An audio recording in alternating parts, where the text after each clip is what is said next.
हिंदी में भक्ति रसों चाहिए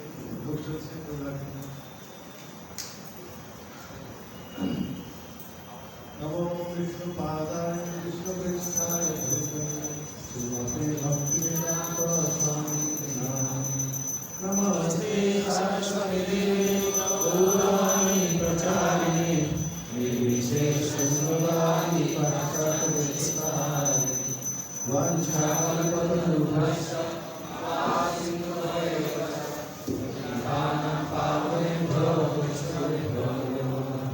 जय श्री कृष्ण चैतन्य प्रभु नित्यानंद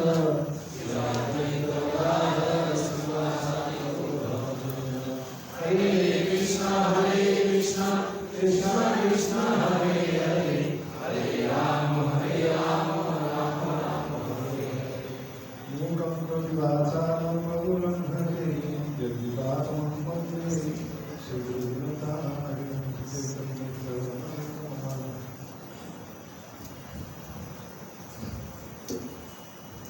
हरे कृष्ण।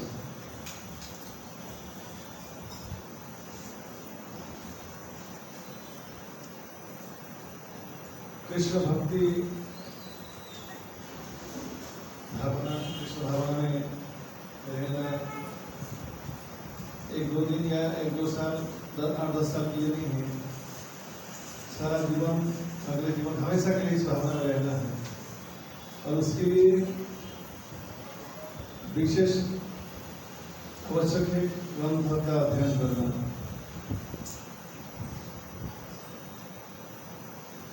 अगर कोई ग्रंथ अध्ययन नहीं करेगा तो उस व्यक्ति को भक्ति में टिक कर रहना संभव होना बहुत कठिन है, बहुत मुश्किल हो जाएगा। इस साल के बाद या कुछ दिन के बाद उसके मन में ऐसा प्रत्यय होगा तो मैं कर रहा हूँ, इसकी भित्ति क्या है, इसमें कितने हद तक लॉजिक है, तर्क है, या ज्ञान दृष्टि से कितने हद तक ये सही है, ये मन में आएगा। मन फिर कमजोर हो जाएगा, फिर भक्ति से बाहर। इसलिए ग्रंथ अध्ययन अत्यंत जरूरी है। मायाबद्ध कृष्ण नहीं, मायाबद्ध जीवे नहीं कृष्ण स्थिति ज्ञान, जीवे कल्याणी कैल विश्व। मेरी आवाज समझ में आ रही है सबको? जीवे कल्याणी कैल विश्व वेद और पुराण, जो शास्त्र दिया है जीव की कृष्ण भावना को जीवित रखने के लिए, जिंदा रखने के लिए भगवान दया कर दिए हैं। लेकिन बद्ध जीवों में इसमें भी रुचि नहीं हो रहा है, इसका अलग अलग तरीका बनाया जाता है कि परीक्षा कम से दिवस वगैरह ग्रंथ पढ़े, लेकिन लोग बहुत आंदोलन करेंगे जैसे परीक्षा ना हो, अलग अलग तर्क दिखाएंगे। अगर परीक्षा भी हुआ तब मन इतना बदमाश है, मन में बहुत तर्क देगा कई दिनों से तो बहुत बिजी है, तुम परीक्षा दे नहीं सकते हो। हाँ सही में परीक्षा देना चाहिए, क्यों? मैं बहुत बिजी हूँ। हमारा बुखार है, हाँ सही में बुखार है, सर दुखता है, टाइम कहाँ है पढ़ने के लिए?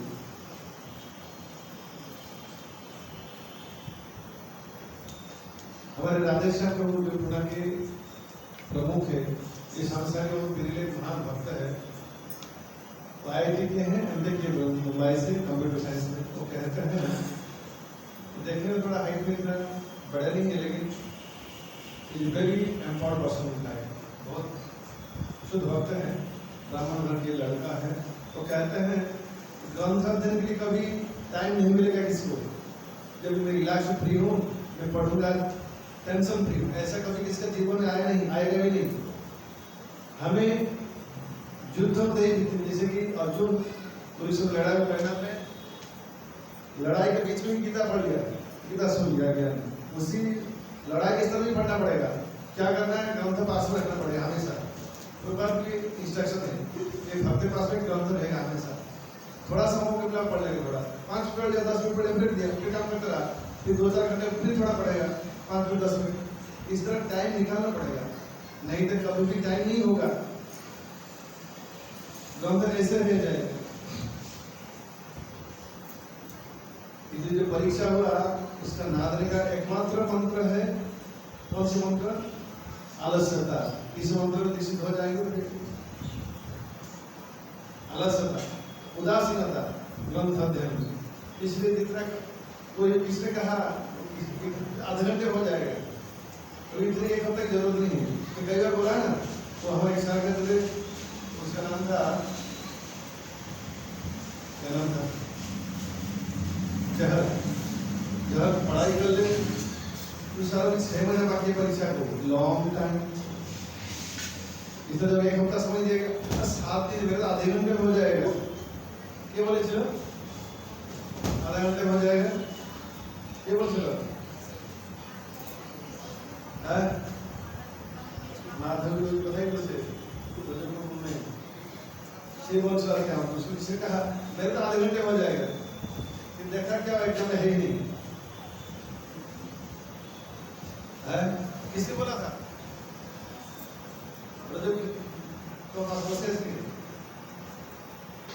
ये बोले चलो बताइए कैसे? जिसकी जरूरत है वही नहीं बनता। मुझे आप कह रही थी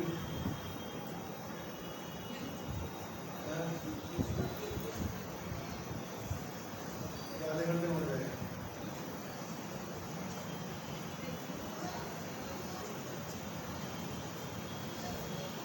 ऐसे कह लो केवल सर भाई बात चलता है, ऐसा विचार ना करोगे। ऐसा कहता था लॉन्ग टाइम 6 महीना है, फिर 3 महीना है, सर मुझे थोड़ा पढ़ाई करो, सर लॉन्ग टाइम 3 महीना है, फिर 1 महीना है, लॉन्ग टाइम 1 हफ्ता है, लॉन्ग टाइम। और परीक्षा एग्जाम अगला दिन घर पढ़ाई कर लेकर सो सर समय लंबा समय निकल गया। फिर जब परीक्षा की घंटी बज गई, जहर बैठा है एग्जाम के हॉल में, सार वहां से गुजर रहे हैं, जहर क्या कर रहा है? जहर बस मनुष्य का ऐसे अभ्यास है। अभी लंबा अपना लंबाई हुए आलू भर्ती कर लेंगे। एक उड़ीसा का आदमी है, उसका लड़का को मैं समझा तो भर्ती करके पढ़ा लिखा, बैंक में नौकरी करता है। उसके पिताजी बैंक में मैनेजर नहीं है, वो क्या है मैनेजरों के मैनेजर, बहुत बड़ा अफसर है। तो मुझे जरा समझाइए, उसने समझा बीच में कह दिया अंतकाल समावेगो स्मरणं कलेवरम यह प्रति समय भावुक जाति नष्ट जाता समझे। मृत्यु के समय जो मुझे याद करेगा वो मेरे पास लौट कर आ जाए। तो मृत्यु के समय याद करने से होगा, फिर मैं समय बता कुछ नहीं सुनना है और सुना ही नहीं। बोला भी टाइम वेस्ट नहीं करना, जो भी करना खाओ पियो मौज करो बस, लास्ट समय बोल देंगे। एक ने सवाल किया था मृत्यु के समय याद करना हो जाएगा, तो बंदूक लेके यहाँ लगा के सीने पे 2 मिनट में इसमें याद कर लेंगे तो हो जाएगा। होगा नहीं, क्योंकि तुमने साधन नहीं किए। जैसे तुम फायरिंग करोगे, गोली छोड़ोगे, फिर भूल जाओगे, फिर तकलीफ में आ जाओगे, फिर संदर्भ हो रहा है कि भाई क्या बहुत कष्ट हो रहा है, और दूसरी चीज याद आएगी क्योंकि तुमने साधना नहीं की है। एनीवे, पढ़ाई रेगुलर होना चाहिए, नहीं तो होगा नहीं। जो लोग परीक्षा देना नहीं चाहते हैं, ये तमोगुण के लक्षण है, ये शूद्र की वृत्ति है, पढ़ाई से दूर रहता है। ब्राह्मण पढ़ाई में रुचि लेता है, ज्ञान चर्चा में एक सात्विक गुण के लक्षण है और ब्राह्मण के लक्षण है। तो ज्ञान जहाँ इंटेलेक्चुअल सब्जेक्ट होता है उसमें जो अधिक इंटरेस्ट लेगा, ये ब्राह्मण के सिस्टम है। और शूद्र का सिस्टम क्या, उससे दूर रहेगा और किसी भी तरह कुछ लॉजिक दिखाएगा, मुझे ड्यूटी है, मैं सोया नहीं था, मेरा फलना था, काम था, कुछ भी तबियत खराब था, कुछ ना कुछ डालेगा। मान वहाँ 500 रुपये मिलता, सब क्लोज, सब ठीक हो जाते देखा जाए क्या हो गया, इतना ड्यूटी था तो निकाल लिया है कि नहीं। अगर सुबह वहाँ 500 रुपये मिलता, परीक्षा नहीं होता, 500 रुपये सबको बांटा जाएगा, जो आएगा सब नींद जाता, पहले पहुंच जाते हैं, तबियत पूरा ठीक होता, कोई ड्यूटी नहीं होता, कोई ड्यूटी कुछ नहीं, तबियत खराब नहीं, कुछ नहीं, सब ठीक, हाउसफुल, खाली 500 रुपये। जैसे भौतिक इंद्रियों की बात आती है फ्रेश, आध्यात्मिक बात आने से उदास, लेकिन सभी लोग नहीं है जो सच में कृष्ण पाना चाहते हैं, तो आध्यात्मिक चीज में ही रुचि लेते हैं।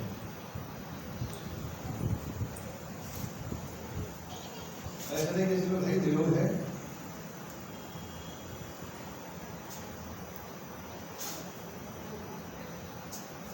इसको मुझे भी लोग डांटना पड़ता है। आज कई लोगों ने डांटा कि परीक्षा नहीं था, जाना मत। जिनको परीक्षा नहीं देना है प्रोग्राम में आना नहीं बोला, कौन लोग पुराने लोगों को, नए लोगों को बोला नहीं। किस किस को बोला था ना आने के लिए खड़े हो जाइए।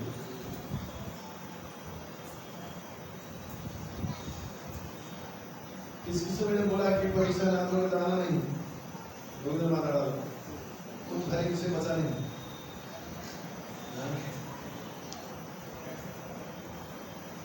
कितने लोगों को बोला है, देखा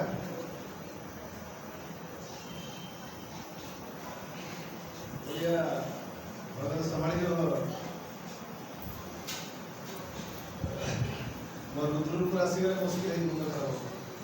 परीक्षा अगर नहीं दोगे तो जो पढ़ाई नहीं करता है, उड़िया में कहावत है, अक्सर ये पढ़े रे मतलब बड़ा कटे चढ़े कण तर सारा जगत सम्मान करे, ये पाठ पढ़ुनी कण तार मूल्य नहीं। पढ़ाई के डर के मारे यहाँ आगे हीरा किसी ने सोना के काम दे बिहार भी लगा तो पढ़ाई में, इसके लिए तो स्कूल छोड़ दिया था, पढ़ाई ना करूँ, फिर आगे पढ़ाई में लगा। गोस्वामी सनातन गोस्वामी पूरा जीवन पढ़ाई किए हैं, ग्रंथ लिखकर दिए हैं। भक्ति रस सिंधु गोस्वामी लिखा है, इसको आप पढ़ने से, इसमें परीक्षा देने से योगो गोस्वामी की स्नेहपूर्ण आशीर्वाद हमें प्राप्त होगा। योगो गोस्वामी हमारे संप्रदाय के महान आचार्य श्री चैतन्य मनोविष्टम स्थापितम येन भूतले स्वयं रूप कदामह्यं ददाति शुभवंतिकम। जो कि चैतन्य महाप्रभु की मनोविष्ट, उनकी जो डिजायर, चैतन्य महाप्रभु की इच्छा को सारा संसार में स्थापन करने वाले योगो गोस्वामी मुझे अपने चरण में कब स्थान देंगे, ददाति शुभवंतिकम, मुझे अपने चरण में स्थान कब देंगे। योगो गोस्वामी कौन, जो कि चैतन्य महाप्रभु की इच्छा को संसार में स्थापन किए हैं। श्री चैतन्य मनोभीष्टम स्थापितम येन गोस्वामी ग्रंथ की रचना की है। इधर बैठे इस ग्रंथ को बताता हूँ, जैसे फायरिंग है, इस फायरिंग की घटना बताता हूँ। भक्ति रस सिंधु जब ग्रंथ रचना हो रहा था, इस ग्रंथ की परीक्षा में जो फायरिंग मिला, डाक मिला, इसकी डाक की इतिहास बोलता हूँ। ये इसके जब इंट्रोडक्शन रचना हो रहा था अनुक्रमण का वृंदावन में, लोग गोस्वामी कर रहे थे, जीव गोस्वामी उनके शिष्य है और भतीजा भी है, और उनकी हेल्प करते थे। ये चल भाई भाई वो पता चल समाज में कौन सी है ये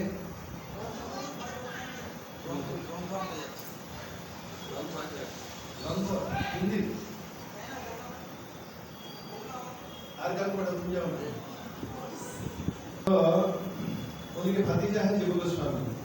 ये कथा कितने लोगों ने सुना है? ध्यान सुनिएगा, ये हमारे जीवन में हमेशा याद रखनी चाहिए। जो परीक्षा आती है इसको याद करके हम धैर्य धारण कर सकते हैं। इतने बड़े विद्वान होने के बाद भी डांट पड़ता है, और डांट की परीक्षा एक घड़ी होती है। परीक्षा में हमेशा टफ होता है, परीक्षा आसान नहीं होता है, और उसको उत्तीर्ण होना ही पड़ता है। उसके लिए तैयार होना चाहिए, सामना करना चाहिए परीक्षा की, डरना नहीं चाहिए। तो एक समय क्या हुआ, जब रूप गोस्वामी बैठकर भक्ति रसम सिंधु की रचना कर रहे हैं, उसके अनुक्रमणिका, और पास में भतीजा है जीव गोस्वामी बैठे हैं। उस समय अभी आज बोले थे हमारे कमल नारायण प्रभु बोले, कमल प्रभु है ना, है कमल नारायण प्रभु है, किधर गए, चले गए? और बोल रहे थे, क्या नाम उनका, वल्लभाचार्य। वल्लभाचार्य एक महान आचार्य है, बड़े विद्वान है, वो भी भागवत को टीका लिखे हैं। उससे वल्लभाचार्य वहां उपस्थित हुए, ये दोनों बैठे हैं, गुरु और शिष्य, और हत्या भी है। तो वल्लभाचार्य देखकर, वल्लभाचार्य जो है रूप गोस्वामी चैतन्य महाप्रभु के समसामयिक है, उनके कंटेम्पोररी है, यानी उनसे बहुत सीनियर ज्येष्ठ है। उनको देखकर बिठाए, सम्मान किया, और वल्लभाचार्य ने पूछा मुझसे पता बस कि आप क्या कर रहे हैं ना, एक ग्रंथ की रचना हो रहा है भक्ति रसम सिंधु, थोड़ा इसकी देखिए, कुछ सुधार, कुछ गलती हो तो देखिए, कुछ अच्छा करा कुछ देखिए। तो वल्लभाचार्य बड़े विद्वान उन्होंने देखा और कहा, हाँ इसमें कुछ अलंकारगत व्याकरण कुछ भ्रम है, तो ऐसा नहीं ऐसा होगा, ये थोड़ा गलती हो गया है, इसका सुधार करो। तो गोस्वामी का अच्छा ठीक है, इसको कर लेंगे। पास में बैठे थे कौन, जीव गोस्वामी। उन्होंने सुना जीव गोस्वामी इतने विद्वान है, 5000 ग्रंथ लिखे हैं जीव गोस्वामी, बहुत बड़े विद्वान है। तो जीव गोस्वामी ने सुना और चुपचाप रहे, गुरु के सामने अधिक नहीं बोलते शिष्य। गुरु के सामने यहाँ तक कि ज्येष्ठ व्यक्ति है, उनके सामने अधिक बात नहीं करना चाहिए, चुपचाप कम बोलना चाहिए।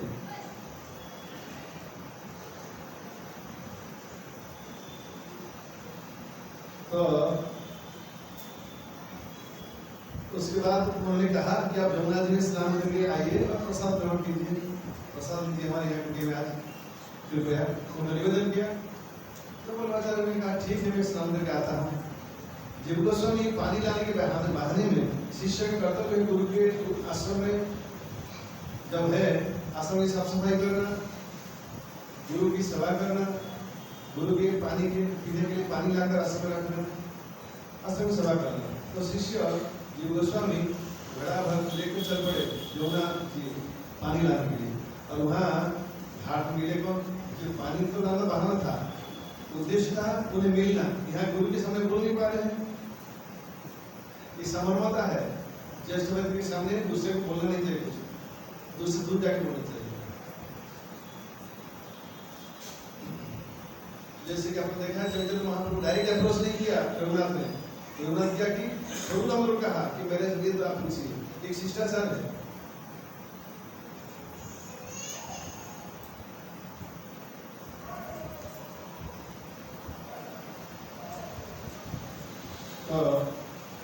जीव गोस्वामी के थाली लाने बारे में बोल रहे हैं कि आपने जो उसको भक्ति रसम सिंधु में जो गलती कहा, मीठी भाषा में मिष्टता के साथ, मधुरता के साथ, कि उसका तो इसी युक्ति से ये सही है, इसमें गलत ऐसा नहीं है, उन्होंने समझाया। तो वल्लभाचार्य का सही बात है, इसमें गलती है ही नहीं गलत बोला था। फिर लौट कर आए स्नान के बाद, तब तक दिवस में आ चुके थे। प्रसाद लिए, फिर बोलते हैं अच्छा ये लड़का जो बैठा था तुम्हारे पास कौन है? ना मेरे भातीजा और शिष्य भी है, मैं बहुत बड़ा विद्वान ना क्यों ना, मैंने आपने जो गलत कहा था वो मुझे समझा दिया कैसे गलत सही, गलत नहीं सही है ना। अच्छा प्रसाद लेकर चल गए, जाने के बाद गोस्वामी ने जीव गोस्वामी बुलाए और कहा तुम यहाँ से चले जाओ, तुम घमंडी हो, तुम इतने बड़े आचार्य को उनके ने गलत भी कहा था, तुम्हें इससे सहन नहीं हुआ, उनको उपदेश देने छोड़ा नहीं तुमने, उनको उपदेश दे दिया। तो वृंदावन में रहना कौन रह सकेगा? जो दैन्य है, जो शरणागत है भक्तों के। भक्त का जीवन का सबसे पहला पाठ क्या है? नम्र होगा, शरणागत होगा, उदंडहीन होगा। इस वर्ष कितने अच्छे गुण अगर उदंड अहंकारी है तो भक्त आदमी प्रवेश नहीं कर पाएगा।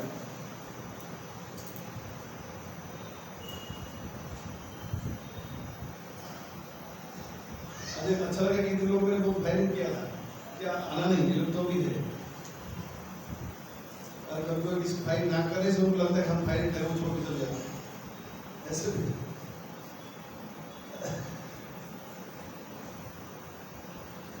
और उसके कारण भी हमारे मिस गाइड, उनको हमें मस्का लगे, फिर वो सोचेगा ये मैं जो कर रहा हूँ सही कर रहा हूँ, इसमें मस्का नहीं लगा, उसको डिस्टर्बेंस होता है।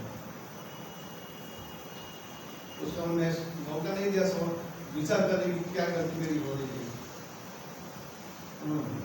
एनीवे, तो जीव गोस्वामी को ऐसे कहा कि तुम यहाँ से चले जाओ, यहाँ रहना नहीं आश्रम में, तुम चले जाओ, निकल जाओ यहाँ से। जीव गोस्वामी रोते हुए रूप गोस्वामी को प्रणाम करके दुखी हृदय लेकर चले जाते हैं आश्रम छोड़ के, और जाकर जमुना के तट पे रहते हैं। कभी कुछ खाना मिलता है, खाते हैं, नहीं खाते, उपवास रहते हैं, अस्थि कंकर सार हो गए। एक दिन उनको सनातन गोस्वामी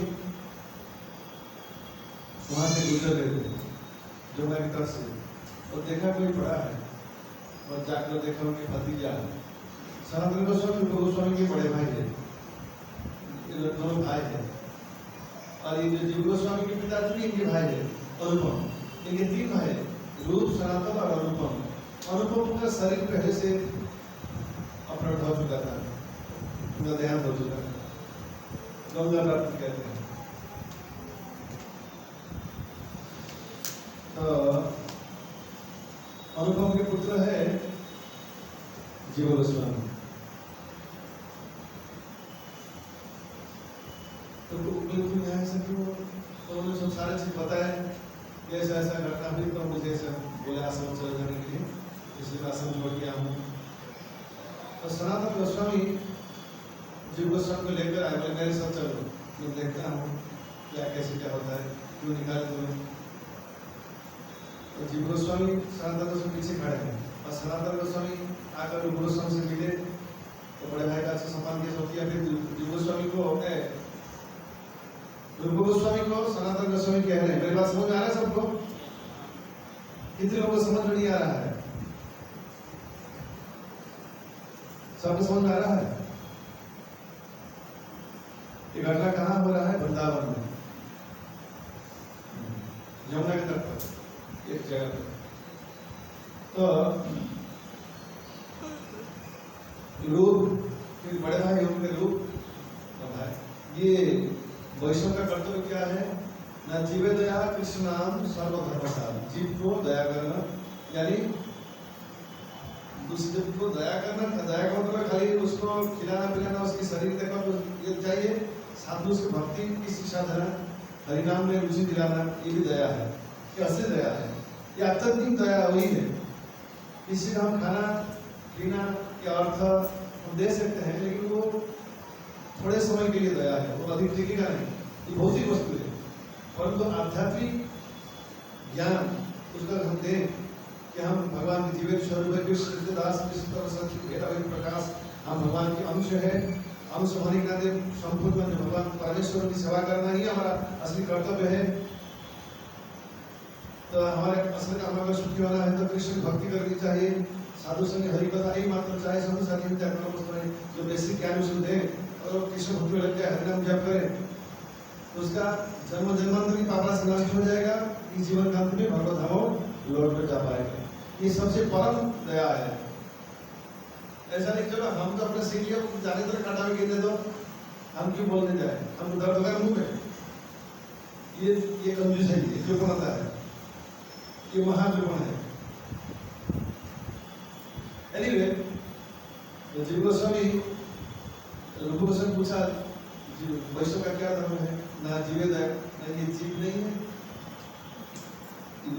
भतीजा जीव नहीं, इसमें दया नहीं क्यों? मैं आदेश देता हूँ सेवा का आश्रम।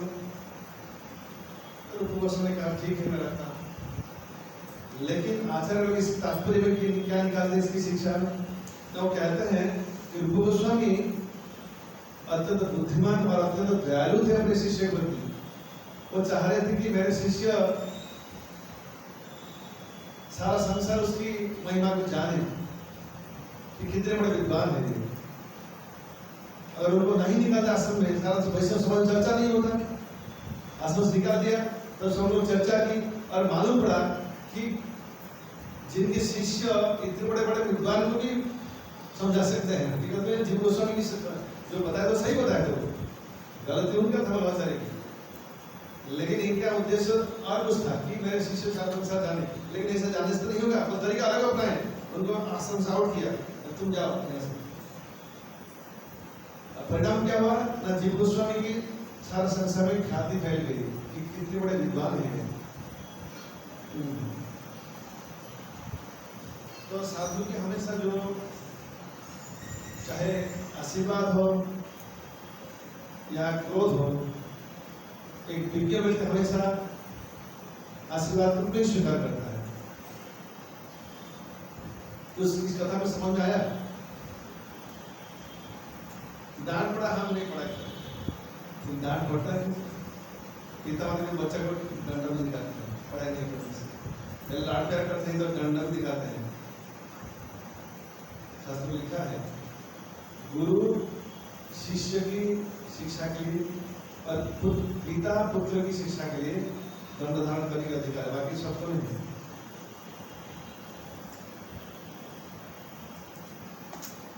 और उद्देश्य स्वयं की सुविधा के लिए नहीं, सेवा ज्ञान से।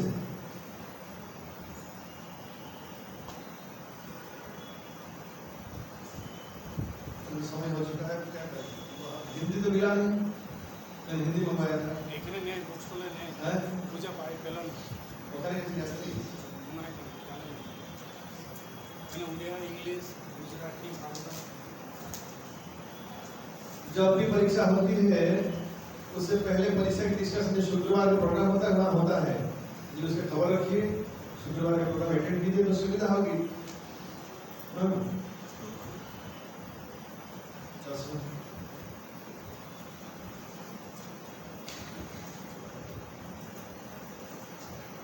ये जो है दो भाई है, रूप और सनातन। वंदे रूप सनातन रघु जुगौ सुजीव गोपाल। इसलिए कृपया एक परीक्षा से कतराए मत, डरना नहीं, पढ़ना पढ़ूंगा नहीं, क्या हो जाएगा, जैसे विस्फोट कुछ हो जाएगा, उसका तो छूने में डर लगता है। इतना छोटी परीक्षा थी, उसमें से बहुत सारे एक्सक्यूज निकले।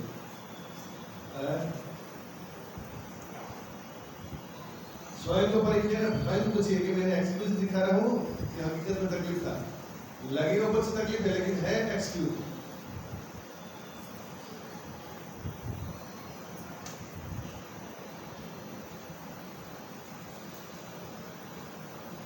प्रभुपाद डांटते थे, why don't you read my books?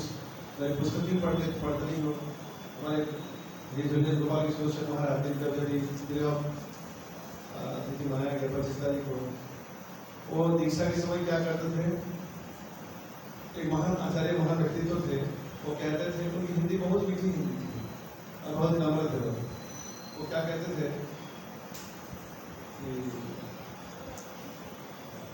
जैसे दीक्षा के समय गुरु के पास कमिटमेंट क्या क्या करोगे, इतना सोलवाद जप करोगे, चार्य पालन करोगे, और क्या रोज 1 घंटा ग्रंथ अध्ययन करोगे, प्रभुपाद की बुक्स, ये भी वादा करोगे, तो ये क्या दीक्षा हो जाए।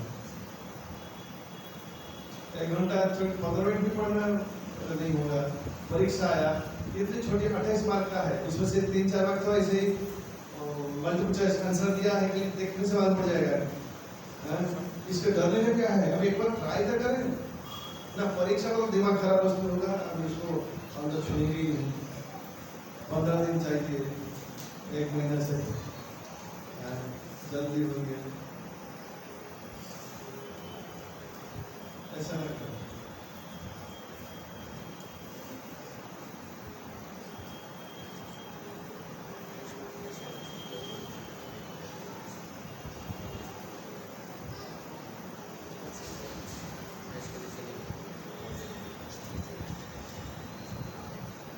ये भक्ति रसम सिंधु ग्रंथ अत्यंत आस्वाद्य, अत्यंत स्वादिष्ट ग्रंथ है। ग्रंथ का आस्वादन होता है, इसको पढ़िए, बहुत सुख देगा।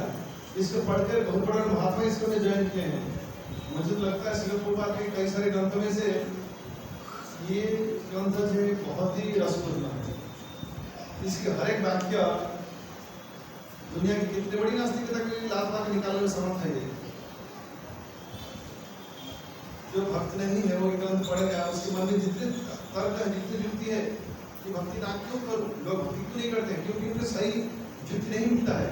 तो भक्ति क्यों करूं, मैं तो बढ़िया हूँ, पैसा कमाता हूँ, घर बार है, नौकरी है, सब कुछ ठीक ठाक है, बीच में कृष्ण लाओ क्यों। बहुत बेकार लोग सोचते हैं। बस जो लोग को तकलीफ है, बीमार है, पैसा नहीं है, अस्वस्थ है, या कोर्ट के मामला चल रहा है कि खतरा है, चार प्रकार के लोग साधारणतः कृष्ण के आसन चतुर्विधा भजन देवा जना सुंदर आर्त जिज्ञासु अर्थार्थी ज्ञानी च भरत। कुछ पैसे चाहिए, लोग एक बार सोचते हैं भगवान मंदिर में इसलिए है, हम जाएंगे मंदिर में 50,000 डालेंगे डोनेशन में, बदले में 5,000 रुपया आना चाहिए। अगर नहीं आया फिर मंदिर चेंज करेंगे। उनको लगता है कि भगवान बिजनेस में बैठे हैं, देखो 50,000 दे रहा है, 5,000 मिल जाना चाहिए, ये मन की विचार रहता है। समझ रहे हो, ऑर्डर सब लाया, जैसे कि हमें एक सप्लाई वाला बोल रहा है भाई पैसा दिया 5,200 ही पहुंच जाना चाहिए, नहीं तो या 1,000 जो भी इस तरह ऑर्डर सप्लाई यूज करना नहीं चाहिए भगवान को। उन्हें पैसा दे मतलब एक काम नहीं हुआ तो फिर भगवान ठीक नहीं है, हम दूसरे किसी को देखेंगे और भगवान है। इस अज्ञानता है, इसलिए ग्रंथ पढ़ना बहुत जरूरी है। ग्रंथ पढ़ने से बच जाएंगे, और ग्रंथ नहीं पढ़ने से भक्ति में टिकना, पहला बात क्या है, भक्ति में टिकना ही कठिन हो जाएगा, कुछ साल बाद दिखाई नहीं पड़ेगी। जो भी भक्ति छोड़ा है उसका एकमात्र कारण है तो ग्रंथ अध्ययन नहीं किया है।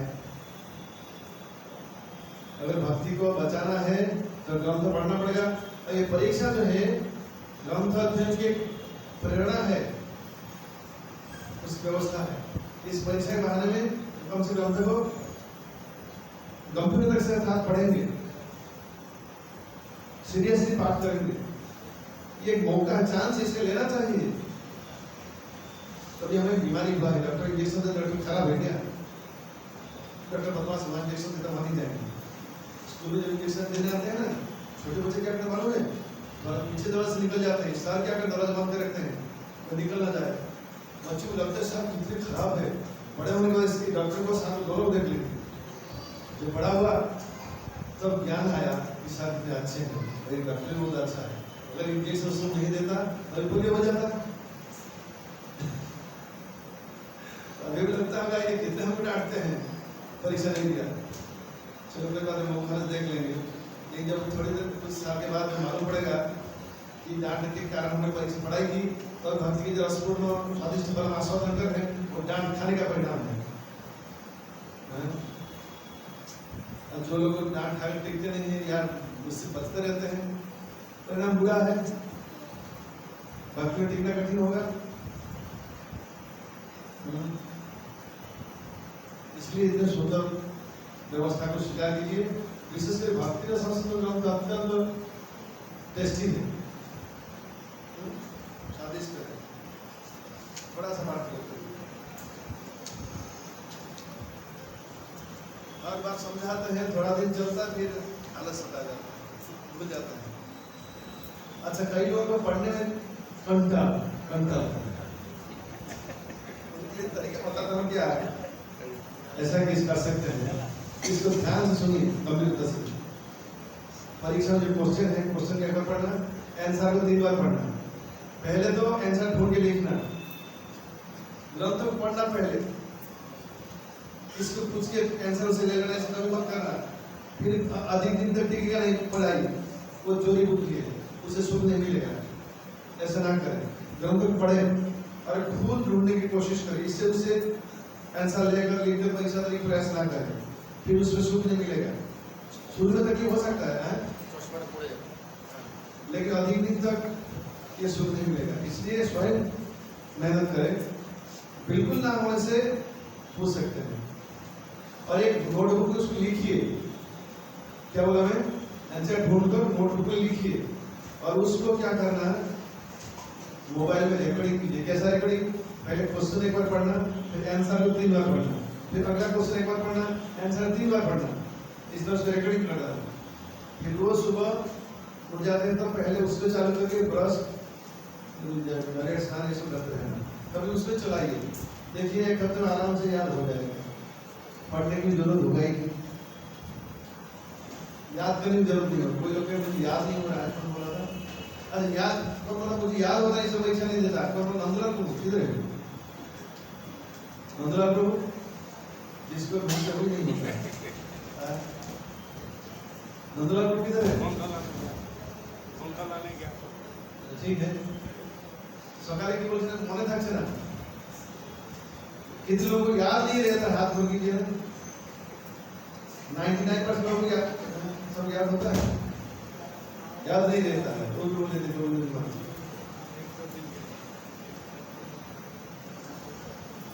एक बार एक भक्त ने गुरु महाराज को कहा, गुरु महाराज और मौन था कहना।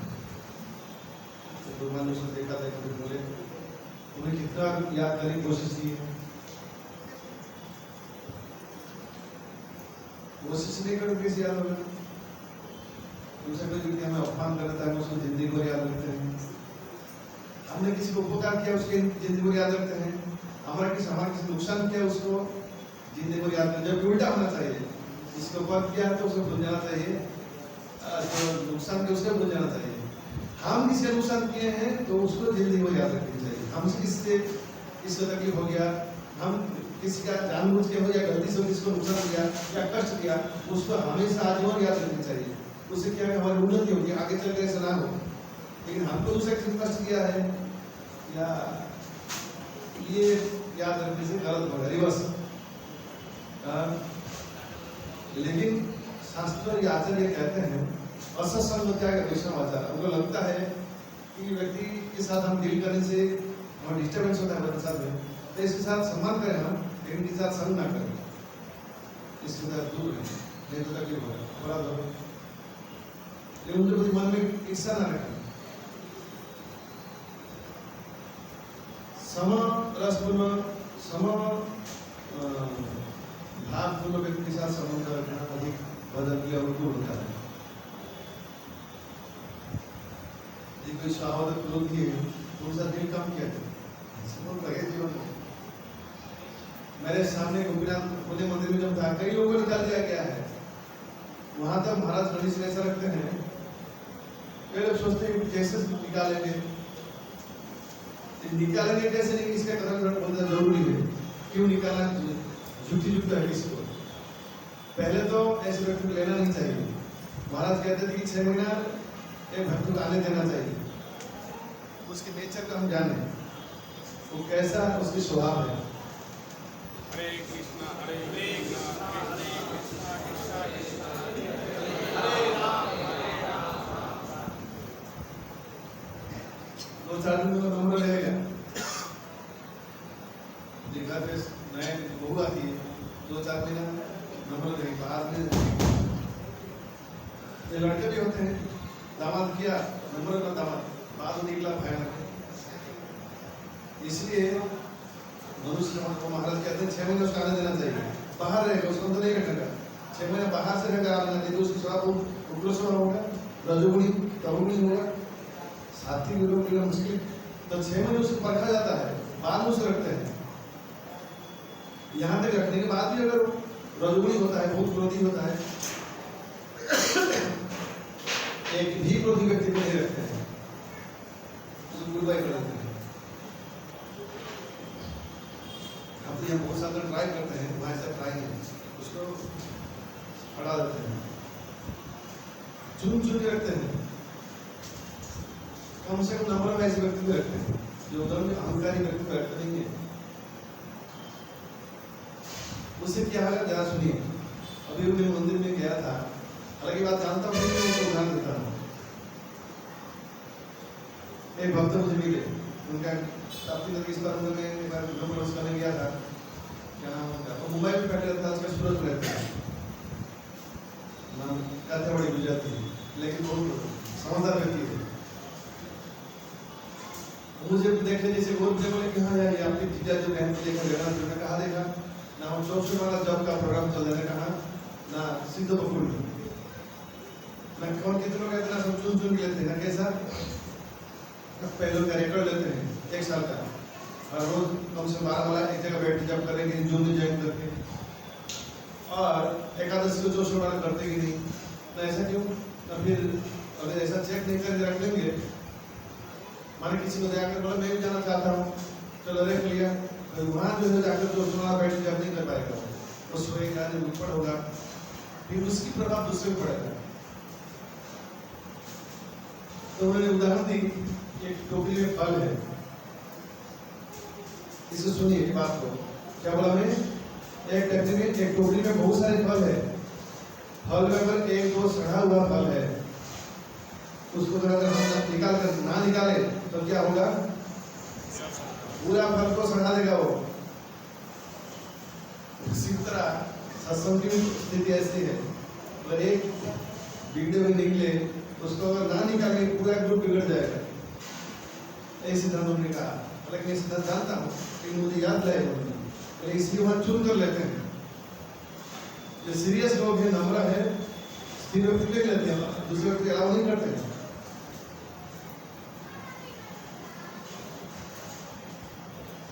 पुणे में राधा महाराज यात्रा हो रहा था, पुणे यात्रा 3 दिन का, तो बाद में मुझे पता चला कि वहाँ सबके अलाव नहीं है, तो जो लोग सीरियस है, छोड़ा करते हैं, जो लोग स्पिरिचुअली वेल कन्विंस्ड है, भक्ति में गंभीर, ऐसे लोग के अलावा सबके वहाँ नहीं है। तो इस जगह में भक्त में बैठा हुआ नहीं, चले गए, वो सुन के रखते हैं। हम तो यहाँ हर किसी को ले लेते यात्रा में, वहाँ यात्रा बहुत स्ट्रिक्ट है, जो 16 जब करते भक्ति में सीरियस है, ऐसे लोगों को ही लेते हैं।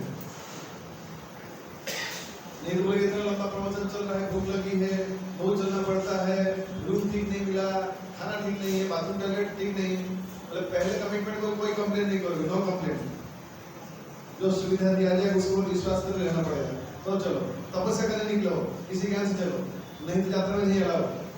पहली बात तो उसे भक्ति देखें, जो भक्ति में सीरियस होगा वो इसमें कंप्लेन नहीं करेगा, वो समझ लेगा कि परिस्थिति में आपको ऐसा रहना चाहिए। कभी कोई मैनेजमेंट में गलती होगी, जैसे इस साल हमने जिसको लगाया था उनके उनसे गलती हो गई है, उनको हालांकि हमने बहुत वर्ष बताया था मैं बाथरूम कितना है ना, आप इतना बाथरूम है, जाके देखे प्रैक्टिकली बहुत कम है, लोग दिक्कत हुई। एनीवे, तो इसकी सुधार क्या है, ये व्यक्ति अच्छा जो किया था, लेकिन उनसे आजकल होगा नहीं, तो लगा कि रिटायर्ड हो चुका है, इनको अब देना चलेगा नहीं, दूसरा किसी द्वारा करना पड़ेगा।